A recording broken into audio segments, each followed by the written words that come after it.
Hello everyone, नमस्कार। मैं सुनील अभिव्यक्ति दिल्ली मुखर्जी नगर से आप सबका स्वागत करता हूं। एक्स यूपीएससी इंटरव्यूअर अभिव्यक्ति सिविल सर्विसेज मैगजीन का संपादक, लेखक, दिल्ली में एक प्रसिद्ध कोचिंग संस्थान का डायरेक्टर, अन अकेडमी का एजुकेटर। आज बच्चों हम लोग बातचीत करने जा रहे हैं। एक ज्वाइंट सेशन है मेरा और एक बड़े ही सक्सेसफुल पर्सनालिटी इस समय और उत्तर प्रदेश में बड़े ही चर्चित व्यक्ति श्री वैभव मिश्रा जी का।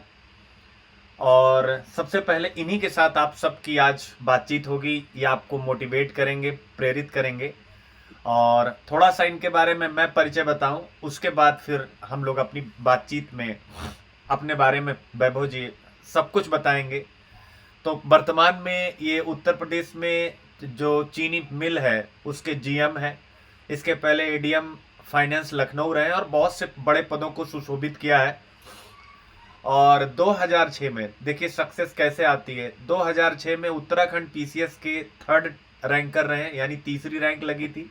और 2008 में उत्तर प्रदेश पीसीएस की पहली रैंक वैभव मिश्रा जी की ही थी, यानी 2008 के पीसीएस पहली रैंक के होल्डर है ये। और 2008 और 2009 में इन्होंने इंटरव्यू दिया। 2008 में मेरा और इनका इंटरव्यू एक साथ था। बोर्ड हमारा अलग था लेकिन हमारी बेंच एक साथ थी। तो ये इनका परिचय रहा जो बड़ा ही एक क्या कह सकते हैं, जिसको हम कह सकते हैं कि कोई भी एक बार सुनेगा तो उसको यही लगेगा कि वाह, लाइफ हो तो ऐसी हो, यानी केवल सक्सेस, केवल सक्सेस और केवल सक्सेस।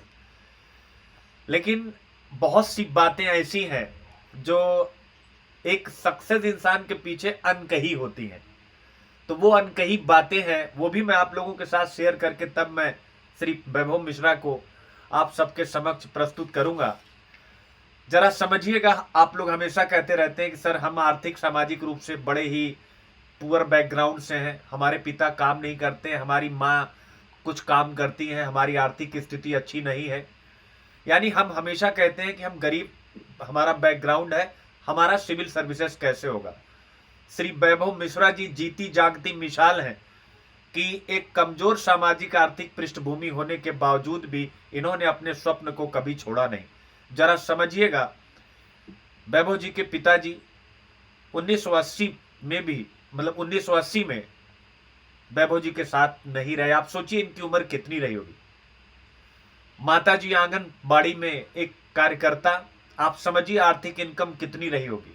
और पूर्णतया ग्रामीण पृष्ठभूमि, पढ़ाई बिल्कुल सामान्य स्टार्ट हुई।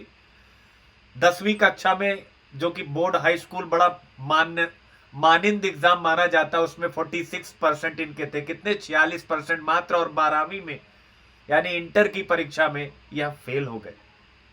और आज आपके सामने इनकी सफलता। उत्तर प्रदेश 2008 पीसीएस के ये फर्स्ट रैंकर रहे।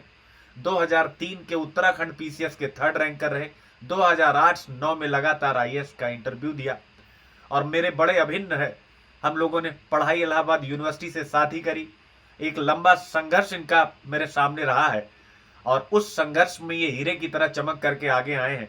इसलिए यह मेरा एक कर्तव्य था, नैतिक भी और पुनीत कर्तव्य था कि मैं इनको आप सबके सामने प्रस्तुत करूं, जिससे आप इनके जीवन के अनुभवों से, इनके संघर्ष से, इनकी असफलता से और अंततः इनकी सफलता से मोटिवेट हो और अपने जीवन में किसी भी चीज को अपने लिए बाधक ना बाने और केवल कर्म करे, परसिवरेंस रखे और सफलता आपके आगे आएगी। वैभव जी, मैं आपका हृदय से स्वागत करता हूं और मैं चाहता हूं कि अब आप शुरुआत करें अपनी तरफ से कुछ जो जो भी आप कहना चाहते हैं। सबसे पहले आप कहें, उसके बाद फिर मैं सारी बातें आगे बढ़ाऊंगा। नमस्कार सुनील जी, धन्यवाद अपनी टीम में जोड़ने के लिए और बच्चों से बात कराने के लिए। आपका हृदय से आभार। सुनील, सबसे इम्पोर्टेंट बात यह है कि सिविल सर्विसेज की परीक्षा कुल 400 से 500 घंटे का एक खेल है।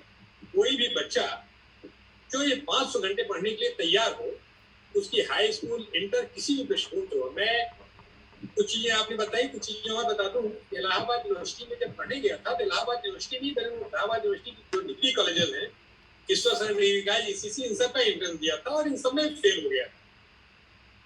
पत्राचार से मैंने बीए किया था और उसके बाद मैंने इलाहाबाद यूनिवर्सिटी से एमए किया, जेआरएफ क्वालिफाई हुआ, उसके बाद मैंने लेक्चरशिप एग्जाम क्वालिफाई किया, लेक्चर था, और फिर सिविल सर्विसेज में यहाँ पे आया। इंपॉर्टेंट बात ये, दो चीजें इंपॉर्टेंट है। एक, अगर किसी विषय पे आप नहीं जानते, इसका केवल इतना मतलब है कब तक आपने उस विषय पे नहीं पढ़ा है। जानने और ना जानने में केवल 8 से 10 घंटे का अंतर होता है, और किसी भी परीक्षा को क्वालिफाई करने में कुल 500 घंटे का अंतर होता है। कोई सामान्य बुद्धि का सामान्य छात्र जो हाई स्कूल इंटर में, जैसे आपने देखा, मुझे हाई स्कूल में 46% हुआ, इंटर में फेल था। उसके बाद पीसीएस की परीक्षा में इस बात को सिद्ध करता है कि कोई भी बच्चा जो सामान्य से आर्थिक पृष्ठभूमि और सामान्य बुद्धि को धारण करता हो, वो इस परीक्षा को क्वालिफाई कर सकता है। जी जी जी, बिल्कुल बिल्कुल। तो जैसा कि आप लोगों ने वैभव जी की जो सबसे अच्छी बात अभी इसमें आई, वो कि 400-500 घंटे, यानी 400 से 500 घंटे अगर आप समर्पित हो जाएं टोटल, यानी एक वर्ष अगर आप अपने आप को झोंक दें तो सफलता आपके पास है। बनिस्पत कि आपका बैकग्राउंड क्या है, आपके माता पिता गरीब हैं, अमीर हैं, कोई मतलब नहीं करता है। कुछ किताबें हैं, कुछ कंटेंट है, और आपका 100% समर्पण है, सफलता आपके हाथ में है। तो अब मैं यहाँ सिलसिलेवार बातचीत करना चाहूंगा श्री वैभव मिश्रा जी से। जो सबसे पहली चीज है कि जब आप 10th में 12th में, मतलब 10th में आपका 46% था, 12th में आप फेल हुए, तो मतलब एक गिरावट थी, ये बहुत बड़ी गिरावट। उसके बाद आपने कैसे अपने आप को मजबूत किया?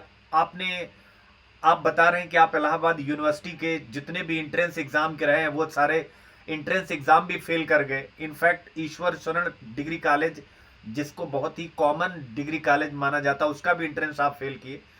तो इतनी गिरावट, जैसे असफलता मिली आपको, लेकिन आपने कैसे अपने आप को मोटिवेट किया? क्योंकि बहुत से बच्चे इसी पृष्ठभूमि से, यानी जैसे जहां से मैं हूं, जहां से आप हैं, और हम लोग का जो पूरा बेल्ट है, हिंदी माध्यम के ही बच्चे हम लोग के साथ में है, और बैकग्राउंड बहुत वीक है, उनको भी 10th 12th में अच्छा एजुकेशन मिलता नहीं है। तो कैसे आपने वहां से अपने आप को ओवरकम किया? या जब, और इस साथ में ये भी बताइएगा कि जब आपका 12th में फेल हुए थे तो क्या लगा था एक समय, सोसाइटी क्या करेगी, कैसे करेगी, जरा ये जर्नी बताएं। देखिए सुनील जी, 12th में जब फेल हुआ था तो इत्तेफाक, और एक इत्तेफाक ये था कि हमारे नाना जी इंग्लिश के टीचर थे उस विद्यालय में, और इंग्लिश में ही मैं बुरी तरह से फेल हुआ। दूसरी बात यह है कि उस पूरे इंटर कॉलेज में अकेला मैं फेल हुआ था, और कोई दूसरा बच्चा फेल नहीं हुआ था। उस बार रिजल्ट इतने अच्छे थे। तो सारे समाज में जो गांव के हमारे लोग थे, उन लोगों का एक मात्र दृष्टिकोण होता था। हर व्यक्ति अपने बच्चों को कहता था कि यार देखो, वैभव साथ अगर कोई बच्चा हमारे साथ खेलता था, उसके पिताजी माताजी उसकी पक्का पिटाई कर देते थे, वैभव साथ घूमने बर्बाद हो गए, छत मेरी है। लेकिन परिस्थिति और छत चाहे जो, जब भी हम कंपटीशन में, जब हम आने का निर्णय लिया और ये डिसाइड किया कि हमें कंपटीटिव एग्जाम को बीट करना है, हमने केवल दो बात किया था जो हमारा मूल होता है। एक, हमें पूरे कंपटीशन से कुछ लेना नहीं होता था।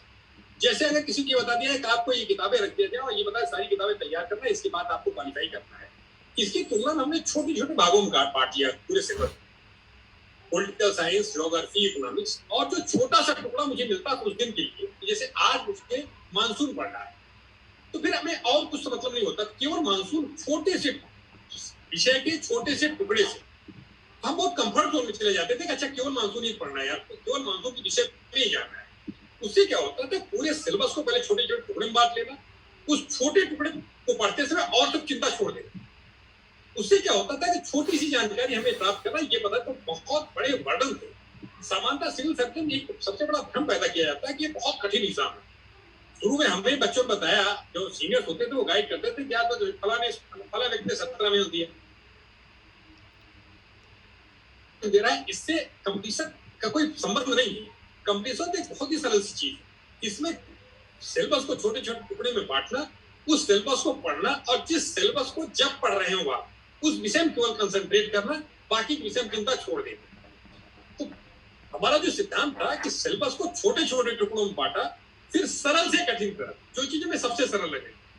पहले ज्योग्राफी पढ़ना शुरू किया, किसी तरह से बीए में फर्स्ट क्लास हो जाऊं इस पे विचार किया। फिर एमए में ये विचार आया कि एमए में किसी तरह फर्स्ट क्लास आ जाए, ये हमारी बहुत बड़ी उपलब्धि होगी। तो चीजों को बहुत ही छोटे भाग में बांट कर लेना और छोटे से भाग को पे कंसंट्रेट करना, बाकी के विषय में सोचना बंद कर देना, और जो सबसे सरल पार्ट हो उसको सबसे पहले करना। तो धीरे धीरे धीरे धीरे करके एक लेवल पे आपका नॉलेज लेवल काफी बढ़ जाता है। और Rome was not built in day, overnight किसी व्यक्ति ने टॉप नहीं किया। तो इसके लिए जो 6 महीने 8 महीने की प्रक्रिया होती है, उस प्रक्रिया से जब आप गुजरते हैं, सुनील जी, सबसे बड़ी बात है कि यहाँ पे जो असफलता का आपका बांध है, ये टूटे चाहे जब, लेकिन उस बांध के पीछे जो पानी का फोर्स होगा धीरे धीरे इकट्ठा होगा, कूद कूद करके इकट्ठा होगा। तो ये जो फेल होने से लेके टॉप करने तक की जो यात्रा है, इसका जो मूल मतलब दो ही थे। एक तो सारी समस्या को ऊंचाई पे चाहे जितना जाना हो आपको, लेकिन आपको सीढ़ी पे ही चढ़ना है। सीढ़ी की स्टेप्स एक स्टेप्स होंगे, इस स्टेप को कंप्लीट करना बहुत इंपॉर्टेंट है। चाहे जिस ऊंचाई पे आप जाएंगे, लेकिन छोटी छोटी सीढ़ियों पर पैर रख के पहुंच जाएंगे। आप 8 फीट की ऊंचाई पे नहीं चढ़ पाएंगे अगर सीढ़ियां आपकी छोटी नहीं है। और अगर सीढ़ियां छोटी हैं तो मैं पूरा विश्वास साथ कह सकता हूँ आप हिमालय पे चढ़ सकते हैं एक समय के साथ। तो पहली बात तो कभी भी अपने ऊपर वर्कलोड इतना ज्यादा न हो जाए कि बहुत बड़ा सिलेबस, बहुत बड़ी चीज, बहुत बड़ा एग्जाम, कुछ नहीं। जब भी आपसे एग्जाम में कोई प्रश्न पूछा जाएगा कि संसद के 3 पार्ट हैं, लोकसभा, राज्यसभा और राष्ट्रपति, ये एक छोटा सा प्रश्न होगा। इसी प्रकार के छोटे छोटे प्रश्न लेके आपके 100 प्रश्न, 110 प्रश्न, 120 प्रश्न जो भी आपके हल होंगे। ये हर प्रश्न अपने आप में एक छोटा प्रश्न होगा। आपको आता है कि नहीं, ये कला प्रवर्ग में या सिविल सर्विसेज में कोई चीज कठिन नहीं होती। इंपॉर्टेंट बात केवल इतनी सी है कि वो चीज आपको आ रही है कि नहीं।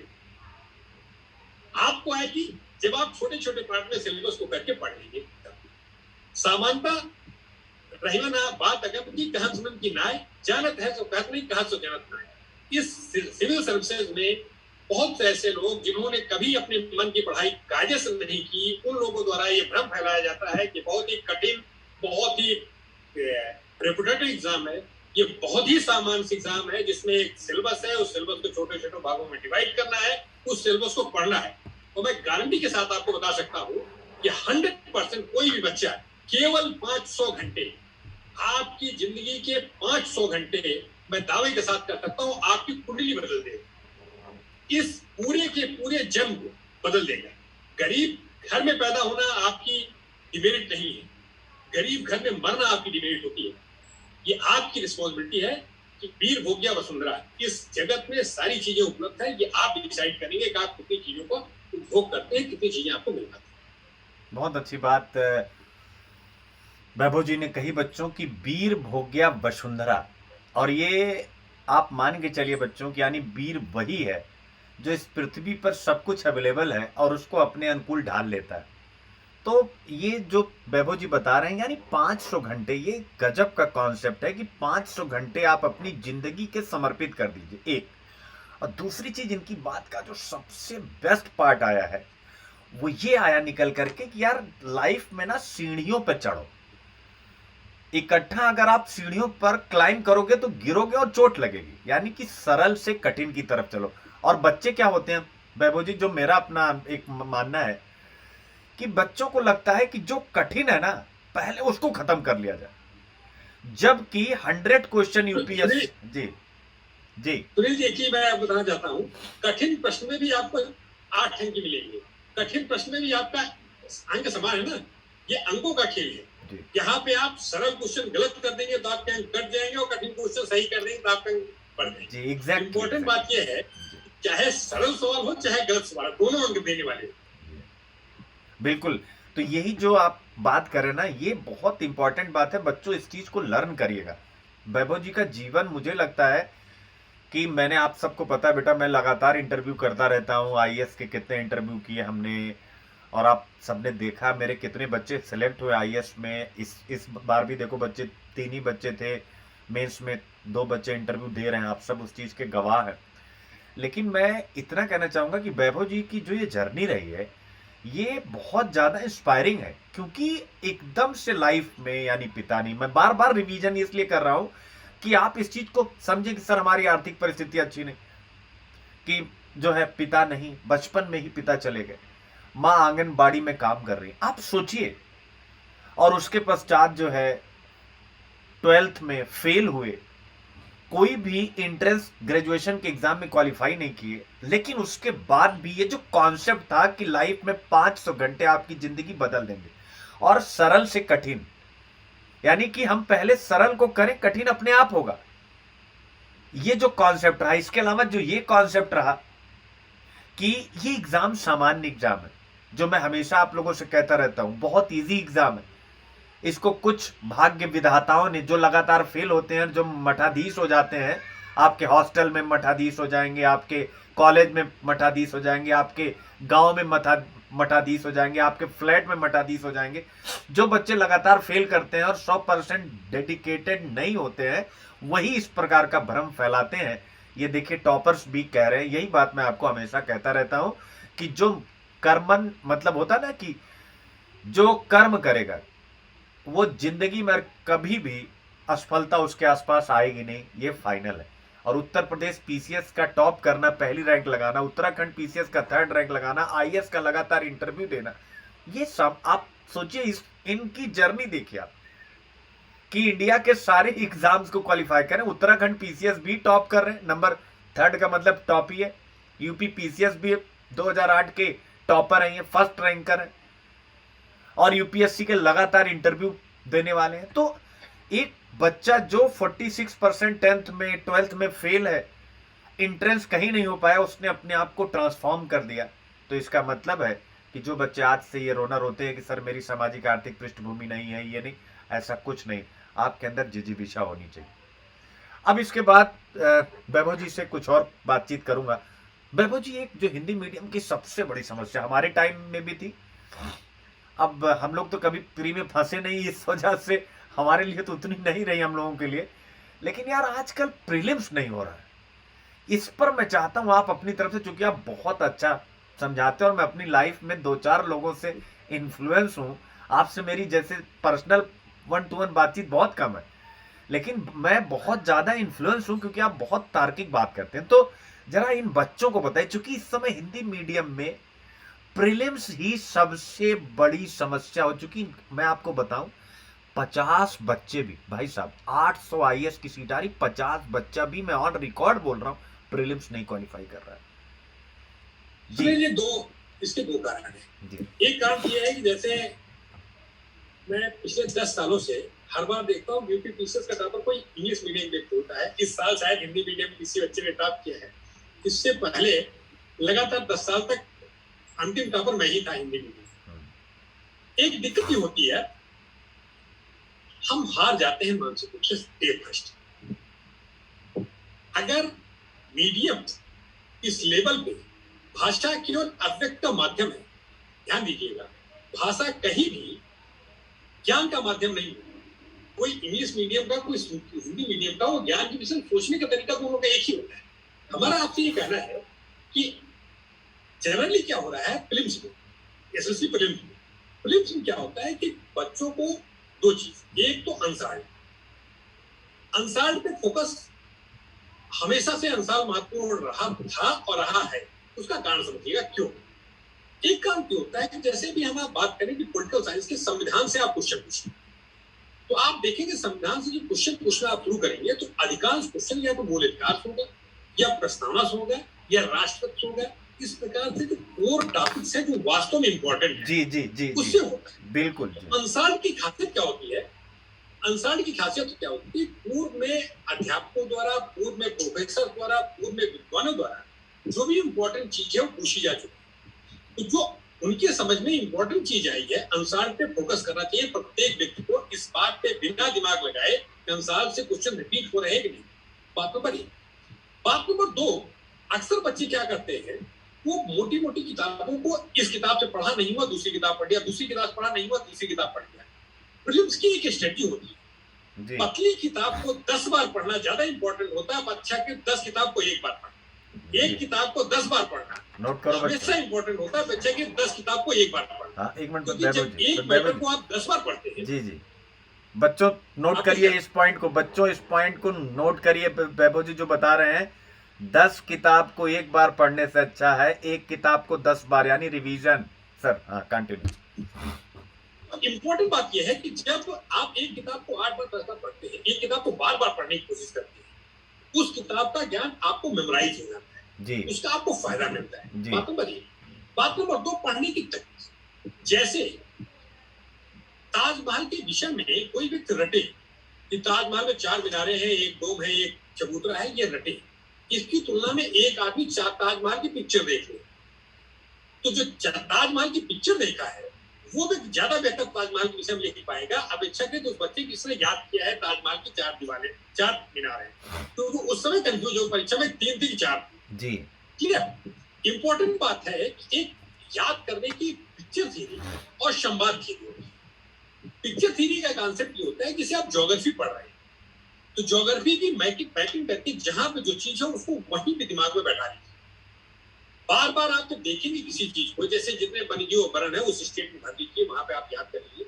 बेसिकली ज्योग्राफी में तो पिक्चर थ्योरी 100% काम करता है। दूसरा है संवाद थ्योरी। किसी भी विषय में, जैसे संविधान की कुल 400 धाराएं हैं, वैसे तो संविधान पढ़ने में समझ में नहीं आता, लेकिन अगर कोई बच्चा अपने मित्र के साथ केवल 20 मिनट टाइम निकाले, और ये इंपॉर्टेंट, हम लोग 10 अनुच्छेद पर डे याद करें और 10 मिनट इस पे बात करें, तो एक दिन आएगा 10 अनुच्छेद, 40वें दिन ऐसा होगा कि आपको 400 के 400 पूरे अनुच्छेद 20 मिनट की मेहनत से आपका तैयार हो जाएगा। जी जी बिल्कुल। और अगर एक बार आपका संविधान तैयार हो गया, तो चाहे सुभाष कश्यप की हो, चाहे डीडी बसु की हो, चाहे लक्ष्मीकांत की हो, चाहे आप, सबने उसके बाद संविधान की केवल व्याख्या की। जी जी तो बिल्कुल। आपकी व्याख्या थोड़ा कम अच्छी हो सकती है, उनकी व्याख्या थोड़ी ज्यादा, लेकिन मूल तथ्य आपके पास आ जाएगा। जी दिक्कत क्या होती है कि बच्चों को लगता है कि ओवरनाइट मुझे पॉलिटी पूरी याद होगी। ये संभव नहीं है। आपका केवल छोटा सा टारगेट हुआ 10 अनुच्छेद हमें पढ़ना है, और अपने मित्र के साथ जब चाय पीने जा रहे हैं तो रास्ते में डिस्कस करना है। जी 40वें दिन एक ऐसी सिचुएशन आएगी कुल 400 अनुच्छेद पे 100% आपकी कमांड हो जाएगी। उससे क्वेश्चन बहुत कम गलत होंगे। ज्योग्राफी में आपने मैपिंग की, ज्योग्राफी में आपने पिक्चर थ्योरी का प्रयोग किया, वो आपका काफी हद तक तैयार हो गया। तो हर चैप्टर के लिए, हर विषय के लिए, हर पार्ट के लिए एक स्ट्रेटजी आपने बनाई, जो आपकी अपनी स्ट्रेटजी हो। जी उसको बनाने का तरीका जिसमें आप कंफर्ट हो 100% कर पाए। जी पढ़ाई कहीं से मेहनत का काम नहीं है, पढ़ाई कहीं से बहुत जटिल काम नहीं है, बहुत ही सामान्य सा प्रोसेस है। और एक बात आपको और बता दें, एक स्किनर महोदय है, उनकी थ्योरी है रीइंफोर्समेंट थ्योरी। पढ़ाई की खासियत होती है, जब आप कम पढ़ते हैं तो आपका कम मन लगता है, जब आप ज्यादा पढ़ते हैं तो आपका ज्यादा मन लगता है। क्यों? क्योंकि जब आप ज्यादा पढ़ते हैं तो आपको ज्यादा आता है, जब आप ज्यादा आता है तो आपका कॉन्फिडेंस ज्यादा बढ़ता है, जब आपका ज्यादा कॉन्फिडेंस बढ़ता है तो आपको ज्यादा और मन लगता है। जी जी किसी भी विषय में जो जो आपकी जानकारी बढ़ती जाती है, जी सबसे कठिन होता है जानकारी की शुरुआत करना। तो एक बात और आपको आपसे शेयर करना था मित्र, बच्चों आपसे एक बात और शेयर करना था कि जब भी आप पढ़ते हैं तो निराशा, आशा, उत्साह, सुख और दुख, ये मानवीय भाव है, ये सबके अंदर आता है। महाभारत के एक इंसिडेंट मैं आपको बताना चाहता हूँ। कर्ण जो महाप्रतापी योद्धा था, जब एक बार रणभूमि में उतरा, उसके साथी ने उससे पूछा कि कर्ण, आपको डर नहीं लगता है इतने बड़े बड़े युद्धों से युद्ध करते समय, अर्जुन वगैरह से? तो कर्ण ने कहा, वो लोग काठ के होते हैं जिन्हें भय नहीं लगता। तो अगर कर्ण की ये बात 100% सही है कि वो व्यक्ति जिन्हें इस परीक्षा में निराशा ना हो, जिन्हें इस परीक्षा में भय ना हो, ऐसा कोई व्यक्ति होगा ही। टॉप करने वाला व्यक्ति जब परीक्षा देने जाता है, जब परीक्षा देने आता है, जब रिजल्ट देखने जाता है, तो उसको भी घबराहट होती है कि हम सिलेक्ट होंगे कि नहीं होंगे। हमारे कहने का आशय ये है कि ये भय होगा, और जब भी आप प्रतिस्पर्धा में, युद्ध में उतरेंगे, तो ये भय स्वाभाविक और सहज है। इस भय के समय में जब आपके मन में निराशा हो, जब आप एकदम महसूस करें कि आप कुछ कर नहीं सकते, उस समय के लिए एक सिद्धांत बनाए, वह कर्म को धर्म समझिएगा। जब आपको कुछ भी समझ में ना आए, तो आप केवल ये जान लीजिए कि ये समय मुझे समझ में नहीं आ रहा है, लेकिन टाइम मेरा बीत रहा है, इसलिए कर्तव्य के लिए कर्तव्य, कर्म को धर्म समझ के हम अगले 100 घंटे में, जब निराशा हो आपको, अगले 100 घंटे में या पर्टिकुलर 2 चैप्टर तैयार करेंगे, बाकी हमारा कंपटीशन से मतलब नहीं है। तो आप देखेंगे 100 घंटे बाद निराशा तो एक मनोभाव है, वो समय के साथ बदल जाएगी। 100 घंटे बाद आपका 2 चैप्टर भी तैयार होगा, और आपके मन में आशा की एक अजीब ऊर्जा उत्पन्न होगी कि 100 घंटे मैंने 2 चैप्टर तैयार कर लिए। ये एक बात जो इंपॉर्टेंट है, मुझे आपसे करनी है।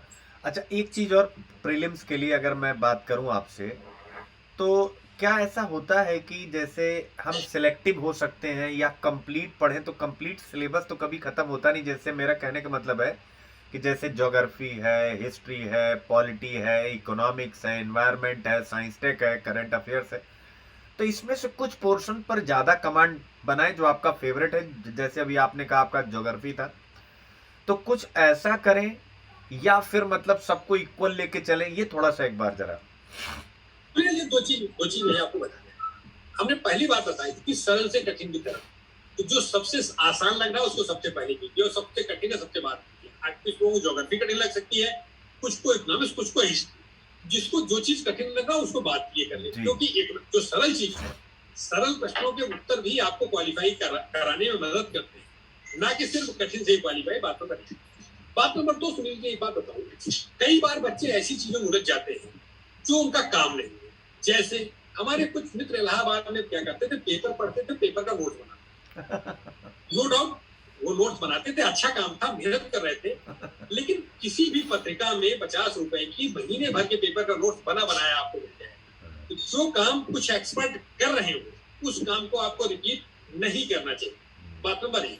इसी प्रकार से बहुत सी चीजों को मार्केट में बहुत ही सरल और संक्षिप्त शब्दों में वो उपलब्ध होती है, तो जो आपको उपलब्ध हो जाए उसको पढ़ लीजिए, ना कि आप उसमें रिसर्च कीजिए। एक अनुरोध तो मेरा ये। दूसरी बात, हमेशा से 2-3 मूल मंत्र जान लीजिए। 2-3 कंफ्यूजन क्रिएट करते हैं। जैसे कॉन्सेप्ट क्लियर होना चाहिए, दूसरा प्रतिभाशाली होना चाहिए, विलक्षण प्रतिभा के धनी। मैं आपको बता दूं, वैभव मिश्रा से हाई स्कूल इंटर के बाद ग्रेजुएशन में जो बच्चा उनके साथ 1 घंटा बच बैठता था, उसके माता पिता उसको पीटते थे कि वैभव के साथ रह के बर्बाद आप हो रहे हैं। वही वैभव मिश्रा पीसीएस के टॉपर है। तो प्रतिभा दोनों में सेम थी, लेकिन रिजल्ट के हिसाब से चीजें बदली। तो जितने भी बच्चे कंपटीशन में बैठते हैं, सबकी प्रतिभा लगभग समान है। प्रतिभा का 90% भाग केवल श्रम होता है। बात नंबर 2, कॉन्सेप्ट क्लियर करना चाहिए। इसमें लोग कई बार अपना टाइम वेस्ट करते हैं। समझने की कोशिश कीजिएगा बच्चों, आप इस बात को ध्यान दीजिए कि जब आप गाड़ी ड्राइव करते हैं और गाड़ी स्पीड से ड्राइव करते हैं, तो आपका पूरा कंसंट्रेशन गाड़ी की ड्राइविंग होता है। जब आप गाड़ी ड्राइव करते समय गाड़ी को स्लो ड्राइव करते हैं, एकदम संभल के चलेंगे, कोई गलती नहीं होगी, कहीं से कोई कमी न रखा जाए, तो आप 100% आपके हाथ कांपने लगेंगे और आप लड़खड़ाना शुरू कर देंगे। तो होता है कि जब भी आप पढ़ाई करें तो इन सब बातों पे हमें कॉन्सेप्ट क्लियर करना है। कॉन्सेप्ट ऐसी चीज नहीं क्लियर करने की कोई रिंच मिलेगी, नट बोल्ट टाइट करना है, ढीला करना है। कॉन्सेप्ट पढ़ने के दौरान बार बार पढ़ने में स्वतः ही होगा क्लियर। इसके लिए कुछ स्पेशल प्रयास नहीं करना पड़ता। इसी प्रकार जब भी आप विषय को पढ़ें, तो विषय को पढ़ते समय जो और वैज्ञानिक है कि समझ में आ रहा है कि नहीं, कितना समझ में आया, और अच्छे बच्चे कैसे करते, ये सब आपका विषय नहीं। सामान्य बुद्धि से, सामान्य प्रयास से, सामान्य तरीके से जो आप पढ़ाई करते हैं, वही पढ़ाई करने का एकमात्र और आइडियल तरीका जी जी बिल्कुल बिल्कुल। इन सब बातों में उलझने की तुलना में किसी भी विषय को जब आप पढ़ रहे हैं तो स्पीड से पढ़ते जाइए। किसी भी विषय को जो पढ़ने का तरीका होता है, कोई भी विषय तभी समझ में आता है जब 3 बार पढ़ते हैं। पढ़ने का तरीका होता है कि प्रथम दृष्टया में किसी भी विषय की सामान्य और मूल समझ जी। जो आपको महसूस होगा कि हमें नहीं समझ में आएगा, तब भी अनचाहे अनजाने काफी चीजें आपको समझ में आ गई हैं। दूसरी बार जब आप पढ़ते हैं तो उसका 20% और समझ में आता है। तीसरी बार जब आप पढ़ते हैं तो उसका 10% और समझ में आता है। कोई भी व्यक्ति ऐसा नहीं है स्वामी विवेकानंद जी के अलावा कि जो किसी भी व्यक्ति किसी भी विषय को एक बार पढ़ के समझ जाए, और कोई व्यक्ति ऐसा नहीं है जिसे कोई भी चीज बिना पढ़े आ गई हो। तो आप ये जान लीजिए कि जो समस्या आपके सामने आ रही है, बच्चों इस बात पे ध्यान दीजिएगा, जो समस्या आपके सामने आ रही है, ये समस्या जितने भी विद्वान व्यक्ति हैं सबके सामने है। इसका एक ही इलाज, किसी विषय को 2 से 3 बार 4 बार पढ़ना। एक बात आपको और बता दूं, कुछ सवाल आपके गलत होंगे, कुछ सवाल पढ़ने के बाद गलत। इसका एक सिस्टम आप समझिए। कुछ आपका व्हाइट जोन होता है, व्हाइट जोन होता है जिसमें एकदम क्लियरिटी होती है विज्ञान में। कुछ आपका डार्क जोन होता है जिसमें आप ज्ञान तो नहीं होता लेकिन अनुमान होता है, और कुछ आपका ब्लैक स्पॉट होता है जिसमें आपका ना ही ज्ञान होता है ना ही अनुमान होता है। तो जब भी आप पढ़ते हैं, ये हर व्यक्ति के पास, इवन शुक्रात के साथ कुछ उनका व्हाइट जोन था जिसके विषय में उनको क्रिस्टल क्लियर ज्ञान था, कुछ उनका डार्क जोन था जिसके विषय में ज्ञान की संभावना को गेस कर सकते थे, और कुछ उनका ब्लैक जोन था जहां उनका ज्ञान नहीं। ये सारे बच्चों के साथ होती है। तो आप लोग ये बात ध्यान रखिएगा कि जब आप पढ़ते हैं तो आपकी पूरी पढ़ाई का एकमात्र उद्देश्य है कि इस व्हाइट को बढ़ाना, डार्क को ऊपर ले जाना और ब्लैक को कम करना। किसी भी व्यक्ति को सिलेबस के 20 से 25% से ज्यादा ज्ञान नहीं होता। केवल 20 से 25 या अधिकतम 30%, जो बहुत विद्वान लोग होते हैं उनको सिलेबस का 40% का ज्ञान हो जाता है। इस 40% प्लस कॉन्सेप्ट प्लस कॉन्फिडेंस, ये 40% प्लस कॉन्फिडेंस, ये दो चीज मिला के आपकी बेहतरीनी पार कराएगी। बिल्कुल बिल्कुल, ये एकदम बहुत प्रीलिम्स के विषय में जो आप सुनील जी प्रीलिम्स के विषय में जो बात कर रहे थे जी, प्रीलिम्स का केवल एक सिस्टम है, वो है बार बार अभ्यास। चाहे आप अंसाज पेपर से कर रहे हो, चाहे आप टेस्ट सीरीज से कर रहे हो, चाहे आप किसी विषय को पढ़ के कर रहे हो, चाहे आप किसी विषय को जान के कर रहे हो, एक बात मैं 100% आपको क्लियर कर दूं, कंपटीशन की दुनिया के 99% छात्र एक बार पूरा सिलेबस नहीं पढ़ते पूरे 15 से 20 साल के कैरियर में। केवल अधिकतम 2 से 3% छात्र ऐसे होते हैं जो पूरे सिलेबस को पढ़ते हैं। 58% छात्र ऐसे होते हैं जो पूरे सिलेबस को एक बार नहीं पढ़ते। जी जी जी जी जी, बिल्कुल बिल्कुल। तो बच्चों, जिस तरीके से प्रीलिम्स को वैभव जी ने बताया, मुझे लगता है इससे ज्यादा क्लियरिटी कुछ भी नहीं हो सकती, और एकदम बारीक बातें बताई हैं। तो प्रीलिम्स का मतलब होता है बार बार अभ्यास। बार बार अभ्यास यानी बार बार अभ्यास, और वो अभ्यास चाहे आप खुद पढ़ करके करें, टेस्ट सीरीज के साथ करें, प्रीवियस ईयर्स क्वेश्चन के साथ करें, यानी कि बार बार अभ्यास, जिससे कि चीजें आपके दिमाग में रहे, मेमोराइज करके आप चल पाए। तो ये बहुत अच्छी बात है। प्रीलिम्स में हम लोगों को यही रणनीति अपनानी है। अब कुछ बातें यहाँ पर, जो बच्चे फर्स्ट अटेम्प्ट करते हैं, जो पहला अटेम्प्ट होता है उनका, तो वो पहले अटेम्प्ट में बड़े मतलब ये मान के चलते हैं। मैं आपसे मतलब पूछना चाहता हूँ, दो प्रकार के बच्चे, एक तो मान के चलते हैं कि मैं टेस्ट कर रहा हूँ, चलो यार कुछ भी हो गया, ऐसा होता है। और दूसरा होता है कि वो बेचारे फर्स्ट अटेम्प्ट में सपना लेके आते हैं कि हम फर्स्ट अटेम्प्ट में बनेंगे, हिंदी मीडियम की बात मैं कर रहा हूँ, बट बेचारों का सपना टूट जाता है, प्रीलिम्स फेल कर जाते हैं। तो ये फर्स्ट अटेम्प्ट का क्या चक्र है, इसके बारे में बस थोड़ा सा संक्षेप में आप बताएं। एक बात मैं बताना चाहता हूँ, जिन बच्चों ने फर्स्ट अटेम्प्ट को ट्रायल में करने का निर्णय लिया, कभी तो ट्रायल कर रहे हैं, वो श्योर फेल हो गए। जो बच्चे फर्स्ट अटेम्प्ट पे 100% तैयारी करते हैं, नहीं हमें इस बार 100% क्रैक करना है, वो या तो सफल होते हैं या असफल होते हैं। लेकिन असफल भी होते हैं तो सफलता के काफी करीब पहुंच गए।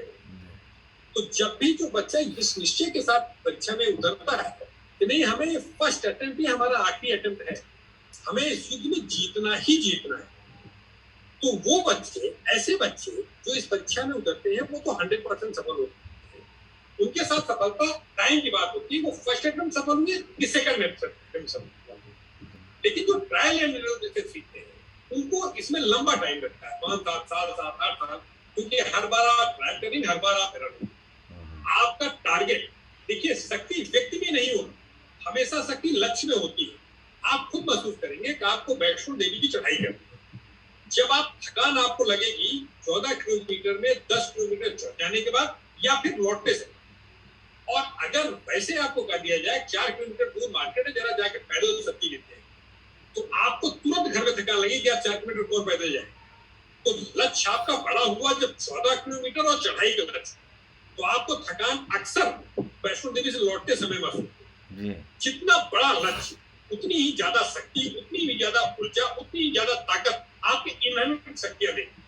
और जितना छोटा लक्ष्य, जिन व्यक्तियों ने बीएड एंट्रेंस के लिए कोचिंग करने का निर्णय लिया कि बीएड एंट्रेंस में बड़ी तैयारी कर रहे हैं या क्लैट की तैयारी कर रहे हैं, अक्सर वो बीएड एंट्रेंस में फेल होते हैं।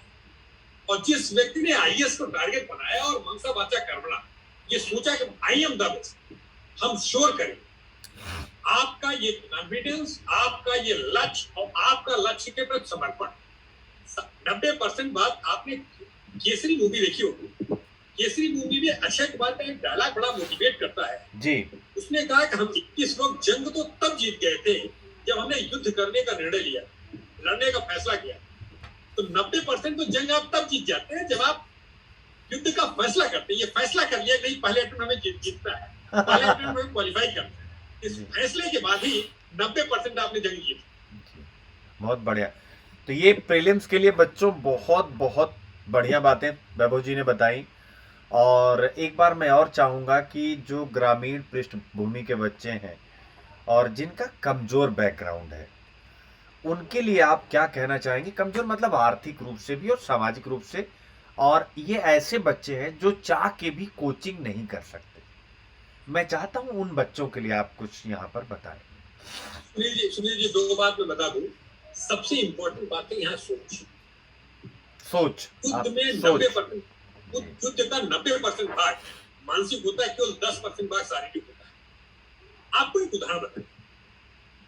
हॉस्टल लाइफ में जब तक मैं सीरियस स्टूडेंट नहीं था तो सुबह 9 बजे उठता था, 9:15 बजे मंदिर करता था, 1 घंटे 1.5 घंटे पेपर पढ़ता था, उसके बाद चाय पीता था, कुछ लोग आ गए बात की चर्चाएं करता था, उसके उपरांत 12 बज जाता था, आश्रम में खाना खाता था, 1 बजे खाना खा के सो जाता था, 4 बजे उठता था, फिर वॉलीबॉल फुटबॉल ग्राउंड में चला जाता था, खेलता था, आज शाम को आता था। एक सोच ये। और दूसरी सोच, जब कंपटीशन पर मैं सीरियस हुआ तो रात में ही कल क्या पढ़ना है ये हम अपने दिमाग में बना लेते। कल मुझे 6 बजे उठना है, 6 से 8 ये पढ़ना है, 10 पढ़ना, पूरा सिलेबस ये है और कल की टाइमिंग है। जब मैं ये सोच के शाम को सोता था और एक कागज पे नेक्स्ट डे का माइक्रो प्लान, नेक्स्ट डे हमें क्या करना, ये माइक्रो प्लान बना के और उसके बाद टेबल प्रैक्टिस के बाद हो जाता। तो आप यकीन मानिए कि 6:45 बजे नींद उठ जाती थी और तुरंत 15 मिनट में सारी कार्रवाई फ्रेश होना, पेपर पढ़ना, 15 मिनट में सब तैयार होता है, 6 बजे कुर्सी पर बैठ जाए। तो ग्रामीण पृष्ठभूमि के प्रत्येक बच्चे से मेरा अनुरोध है कि यहाँ भौतिक संसाधनों की बात नहीं है। अगर भौतिक संसाधन होते, मैं आंगनबाड़ी कार्यकर्ती का बेटा हूँ और राज्य लोक सेवा के पहले नहीं मैं कदाप में। संसाधन इंपॉर्टेंट बात नहीं है, सोच इंपॉर्टेंट है। आपके पास 2 बात समझिएगा, इन संसाधनों से सदैव जूझना पड़ेगा अगर आपने अपनी सोच मजबूत की। अगर आपने ये निर्णय नहीं कर लिया कि हमें इस बेड़ी को तोड़ना है।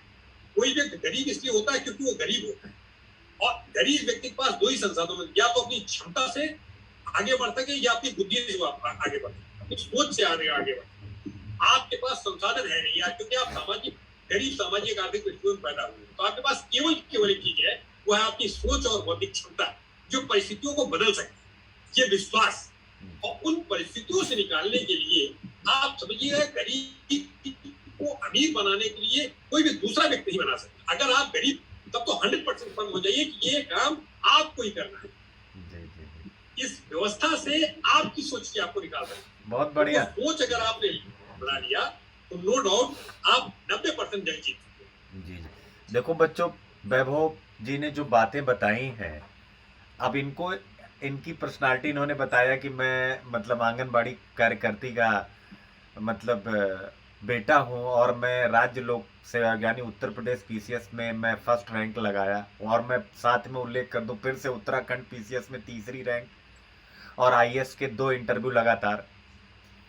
तो यहाँ पर एक चीज समझिएगा, बड़ी इनकी लाइफ की बड़ी रोचक घटना है वो। अब यहाँ पर मुझे करना चाहिए नहीं, लेकिन मैं करूँगा क्योंकि वो यूट्यूब पर है, तो इनका भी कंट्रोल उस पर नहीं है और मेरा भी कंट्रोल नहीं है।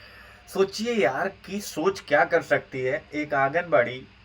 ये बार बार कह रहे हैं, हालांकि आंगनबाड़ी कोई काम छोटा नहीं। गांधी जी कहते हैं ना, सारा काम, सबका काम बराबर है और सब अपने काम का खाते हैं। तो हम लोग उस प्रिंसिपल पर, लेकिन केवल आप लोगों को मोटिवेट करने के लिए ये बात कही जा रही है कि जो हम कहते हैं ना आर्थिक पृष्ठभूमि हमारी, ये यूट्यूब पर एक वीडियो पड़ा हुआ, आप लोग देखिएगा, बड़ा ही हिट वीडियो है, वो समाचारों में छाया रहा।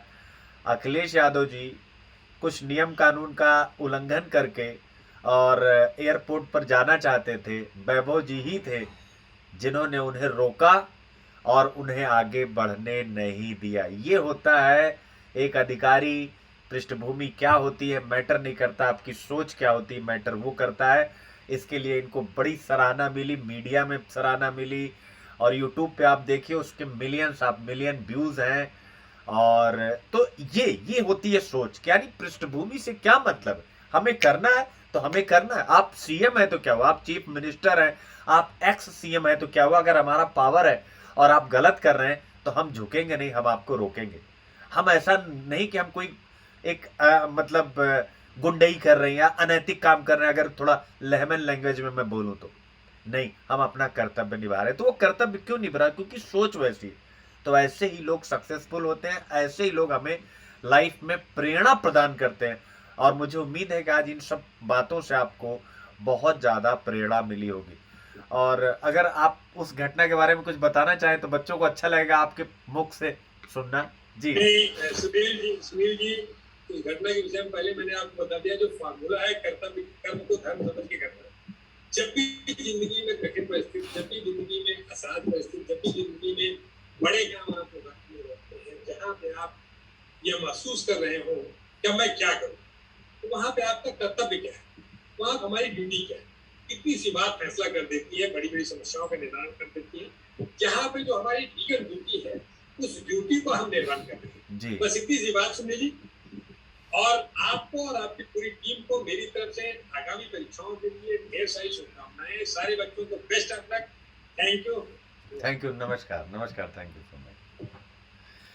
तो ओके बच्चों, आज की चर्चा यहीं पर हम लोग समाप्त करेंगे। फिर आगे हम ऐसे ही आप लोगों के लिए चर्चाएं लाते रहेंगे और वैभव जी को पुनः भी लाएंगे। इस बात का इनसे हम यहीं पर प्रॉमिस ले लेते हैं। और अब की बार आएंगे तो हम लोग मुख्य परीक्षा पर बातचीत करेंगे, इंटरव्यू पर बातचीत करेंगे और भी मुद्दों पर बातचीत करेंगे। और जो बच्चे स्पेशली यूपी पीसीएस पर फोकस हैं तो उनके लिए एक अलग सेशन भी हम रख लेंगे, जिसमें हम केवल यूपी पीसीएस पर फोकस होकर के, चूंकि ये यूपी पीसीएस के फर्स्ट रैंकर रहे हैं, टॉपर रहे हैं 2008 में, तो कहीं ना कहीं वो भी हिंदी माध्यम से रहे हैं, तो इन पर भी हम लोग काफी बातचीत करेंगे। ओके बच्चों, थैंक यू सो मच, नमस्कार। Unacademy. Let's crack it.